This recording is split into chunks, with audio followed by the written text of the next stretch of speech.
And welcome to another edition of Zoomed In. I'm Brandon Chapman, and I'm joined by Genna Kieper, who is on the administrative staff for the WSU ROAR program, also a student. Genna, first of all, welcome. Thank you. Glad to be here. Yeah, now you get to have that awkward moment where I get to tell people who you are and read through your bio, and you get to sit there and listen to all your greatness. So you're a doctoral student in the educational psychology program. Genna joined the university in 2019 after getting her BA in psychology from the University of Kentucky. She has a background in behavioral therapy and research regarding social justice and equity in educational settings. Her passion for diversity and advocacy make programs like WSU ROAR very near and dear to her.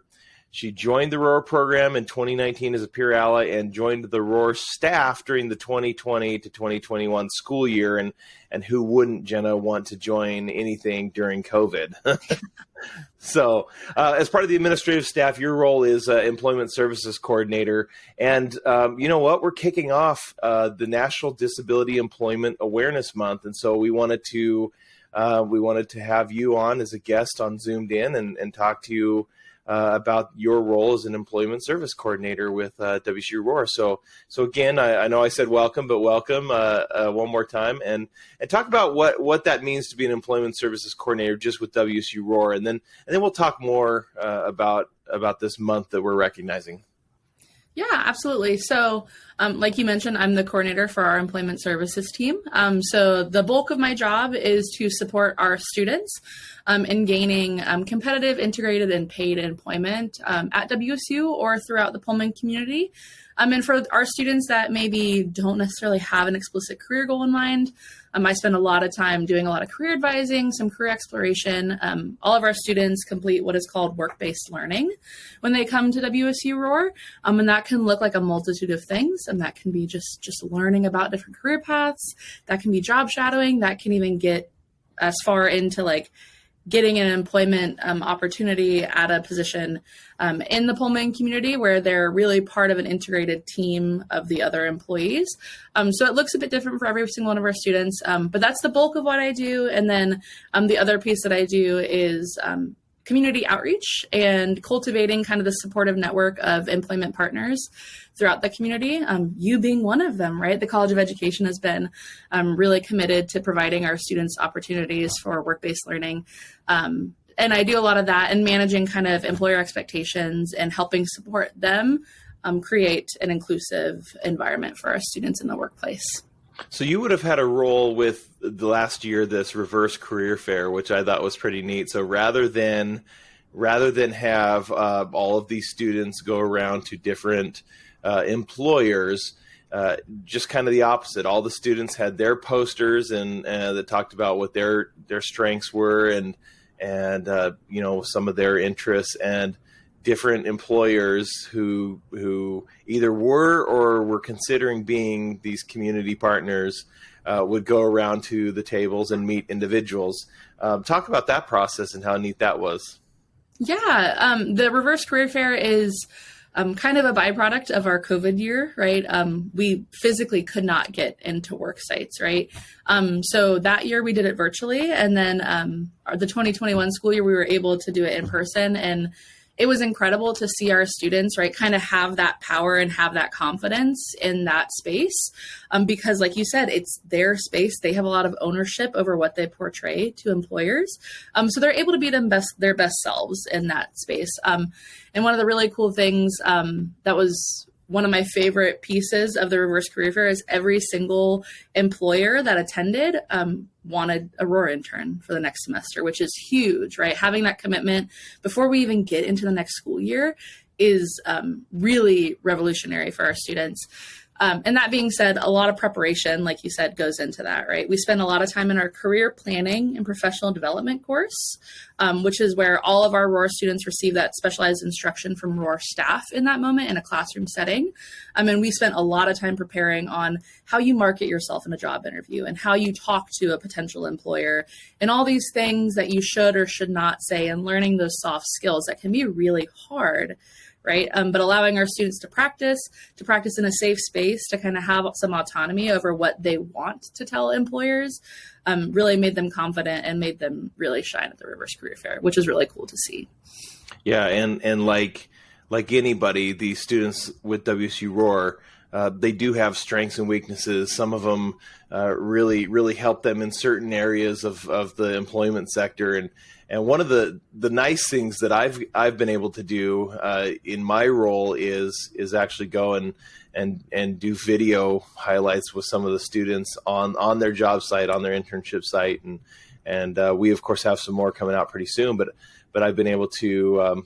I'm not quite be a fly on the wall, because when you got a big camera, they know you're there. So, Yeah. But that has been great to see the way they interact, and they're learning these different skills, and not only do they benefit, but really that employer benefits greatly as well. The Reverse Career Fair was great for our shop. So we have a student this year, Nessa Ankney, who I was going around and meeting all these students, and I was blown away with her digital art. Like her graphic design was fun. It was exactly what I thought we needed, and it was because of the Reverse Career Fair that we hired Nessa. And so we've already had 2 previous graphics for National Day of Encouragement and First Day of Fall, and then this morning we ended up posting a graphic that she drew. She drew from scratch. So she does a pencil sketch first, and then she goes and colors, and it was for this National Disability Employment Awareness Month, and it had a really powerful message. So of course we post with it a little bit more, to explain the image, but she said, like, this month is about me, right? And it was a self-portrait that she drew, which I just thought was really neat, because believe it or not, we couldn't do some of the stuff that she's able to do. And we're able to connect with students who like that kind of art. I can't do that. I can draw stick figures. That's about it. So I just think it's incredible what some of these students could do. And that came from that Reverse Career Fair. I didn't know Nessa before that. I mean, I'd seen her, and maybe said hi, but that really worked. Yeah, so it's a great moment to kind of bring students and employers together in a space that is fun and supportive, and they have all the people that are there to cheer them on, and really be able to, like you said, highlight all their strengths and the things that they need out of an employer, and really have that authentic networking opportunity that can be so hard for this population in gaining access to work-based learning or any work experience, right? This allowed really easy access for them because it was something that was supported by the program. And then they took it and they ran with it. And the things that came out of that, like you said, one example being Nessa, right, were really incredible to see, of employers that were kind of like, I'm not quite sure if I'm ready to jump into this. I don't know kind of where I fit into this puzzle that is ROAR employment, right?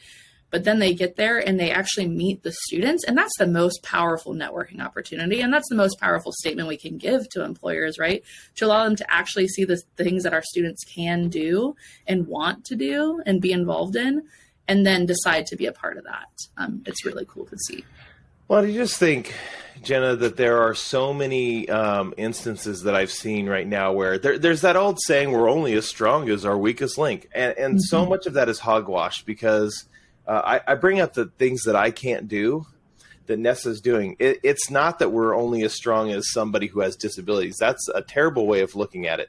We're stronger. My team is stronger because of Nessa, right? Because of the talents that she brings. And I just look at so many of the employers and how in some way they're actually stronger. It's not bringing them down to whatever, some kind of lowest baseline. I just think that's a really terrible way of looking at something like that. And so what are some of the opportunities this year already that we have for some of the students? Like, what are they doing?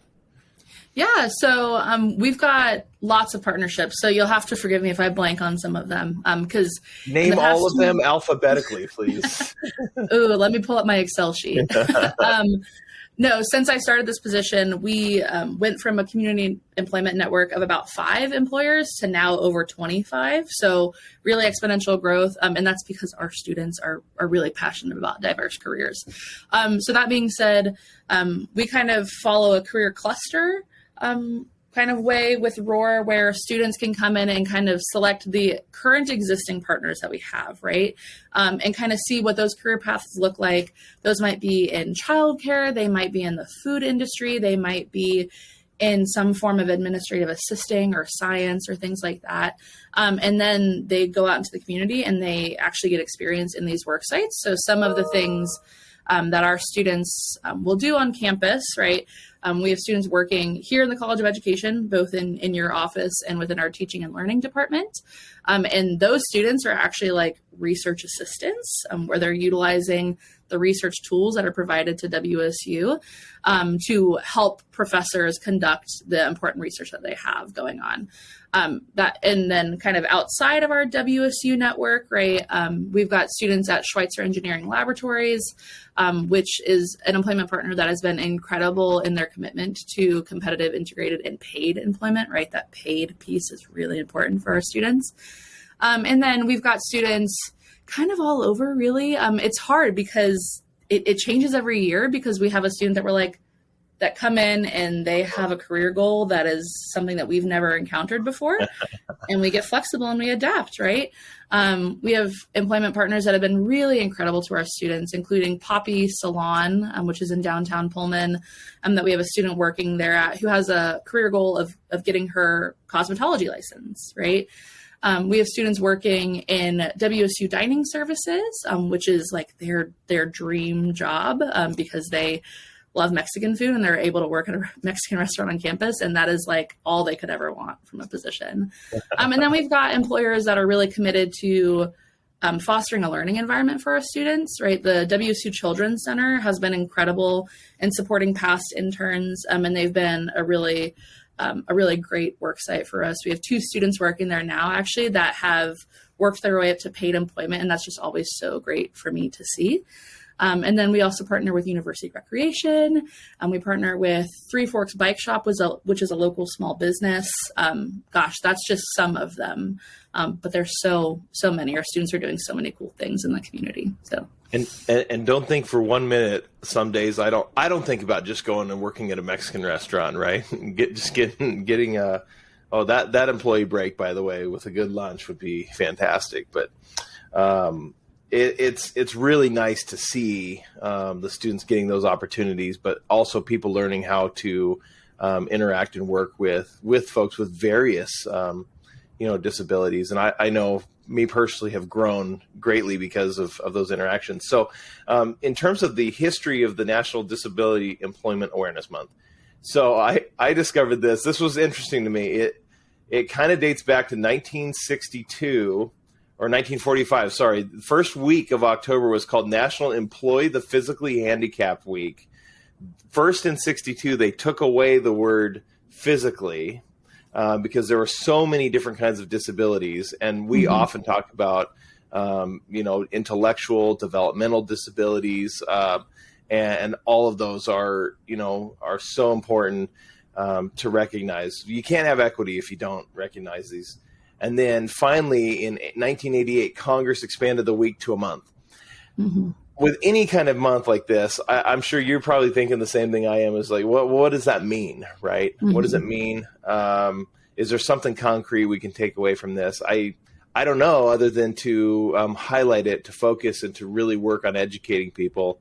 And I think you're doing an awesome job. I feel like this month, my job is to help educate the rest of the campus and beyond on what WSU ROAR is doing. At least WSU ROAR's small part in trying to give opportunity and really thank all those community people that are involved. The communities, the partners that we have. So, what's been the most gratifying thing for you?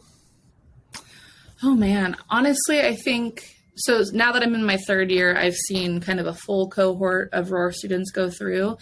And I think one of the most gratifying things, we always worry when students go home for summer and they come back in the fall semester, that there's going to be some kind of regression, right? Because they're home, they're relaxing, they're not thinking about work. But what's been really gratifying for me is students to come back and be excited about jumping headfirst into some form of work-based learning, and really developing those skills, right? I do these communication workshops with employers, right? And we talk a lot about kind of implicit biases that we might have and how to actively combat those and to cultivate this community and this inclusive work experience for students, right? And I think when I have those conversations, I'm constantly thinking about checking my own biases, right? In interacting with our students, and we never want to assume incompetence from them, right? But there's always kind of a small worry about that regression of skills over the summer break. But we've had students come in and like get right back to their job like they never left. And that's really gratifying to me, because that means that these skills are going to stick around long after they leave the ROAR program, which is the most important thing, right?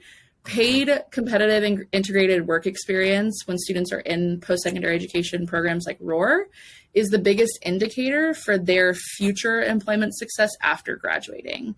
So seeing our students be able to maintain those employment expectations and maintain those responsibilities over time is really gratifying for me, because then that makes me not worry so much about them after they graduate, right? They're able to go back to their communities and get a job and know how to market themselves and advocate for themselves in a workplace. So that's really gratifying for me. Well, you may be, this is kind of funny, but some of these students absolutely don't stop thinking about their job or internship over the summer. It would have been like 2019, I guess, summer 2019. I must have got 150 messages from one of our students who wanted to remind me over and over that when they came back, it was their turn. I was going to take the equipment out and get a video of her doing her internship. And it was very, very important. And then, so I guess that would have been 2020. So, and then when 2021 rolled around, we were still in a weird hybrid situation, and that internship didn't happen, but I'm not joking, probably 150 messages. It's gratifying to me too. I see one of our former students who has a job right now and is working for the city. And every time I see him, it's 3 times a week because of one of my own kids down at Playfields. He comes and gives me a big hug, and he's just like really excited to do his job, and he's really good at it. So I think that's pretty neat. What can we do? What can everybody do? The thing with some of these inherent biases is we don't necessarily know we have them. What can we do to combat that? Yeah, I think there's a lot that comes with having those biases, right? And I think the biggest, or I guess that's not necessarily the biggest, but the first step in combating those biases is acknowledging that we have them, right? And then people don't talk about them for fear of judgment and things. So like these communication workshops can get kind of awkward because people are like, well, I don't see how this could work, right?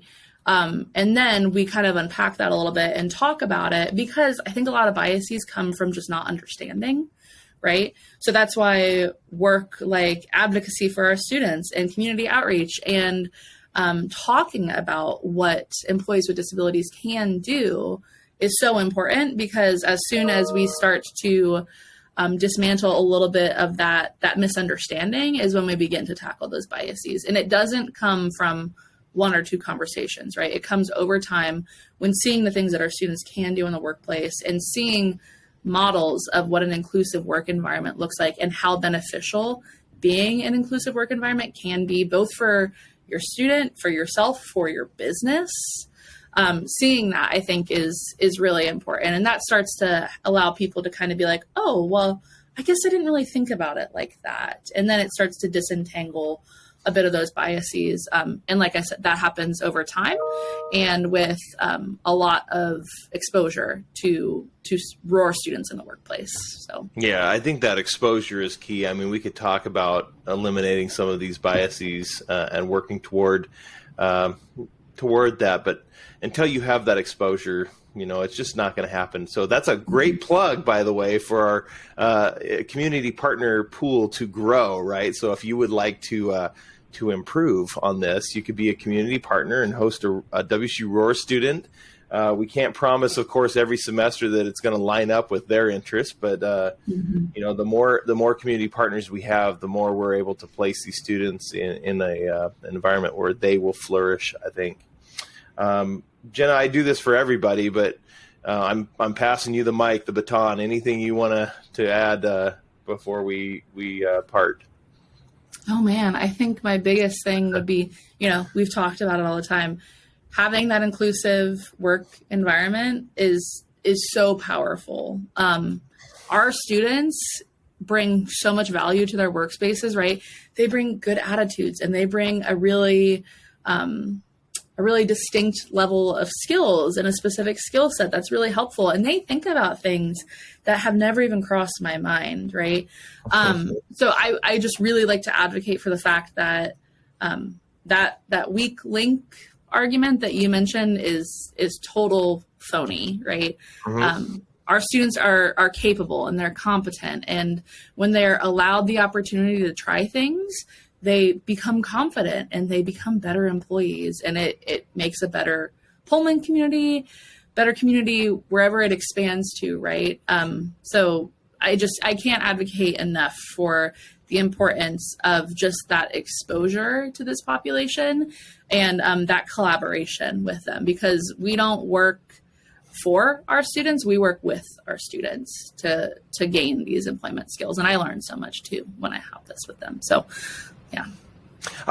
So I actually thought of something else. I was going to end with your comments, but let me connect the dots actually real quick, because I mentioned doctoral student and ed psych. So is some of what you're doing with ROAR, I mean, are you using that as part of your research? Are you going to, have this as your part of your dissertation, or like, there's got to be something that is beneficial here other than just the interactions that you have and, maybe a very small amount of money that's paid to you. Yeah. So I'm still pretty early in the dissertation level, but one thing that I'm really passionate about, both with my work with educational psychology, is the co-regulation and the self-regulation of learning, right? Our students, while this is called employment, this is still work-based learning, right? These are still learning environments for our students. They're natural learning environments for our students. And in the past, a lot of people have assumed that students with intellectual and developmental disabilities can't self-regulate their learning, but I see firsthand that they can. So this is obviously getting my wheels turning on potential research opportunities to really connect kind of the theoretical frameworks of the self and co-regulation of learning and self-determination theory, which is so prominent in that co-regulation of learning, and seeing that pan out in these naturalistic work environments for our students. So that's kind of where my theoretical brain is at right now. And I'll keep you posted on how that pans out in the future. Okay. No, I appreciate that. And honestly, I would never usually say this to a doctoral student, but I hope it takes you like 10 years to get your doctorate so we can keep you for a long, long time, because you're doing amazing work with the WSU ROAR program. I know I've heard our director, Katie Abrams, she's very grateful to have you doing this, and the proof's in the pudding, as they say, right? The job that you're doing with employment, all the employment-based things with ROAR is pretty evident. The success is there. So thank you, and congratulations on the success so far. And we also just thank you, Genna, for joining us on the Zoomed In. Yeah, thanks for having me. And I will say that it's not just me. I'm very grateful to be a part of this team and work with these students, because they make my job so much easier and so much more enjoyable. So. All right. You've been listening to Zoomed In, and thank you to our guest, Genna Kieper, and we appreciate her, and go Cougs. All right. Go Cougs.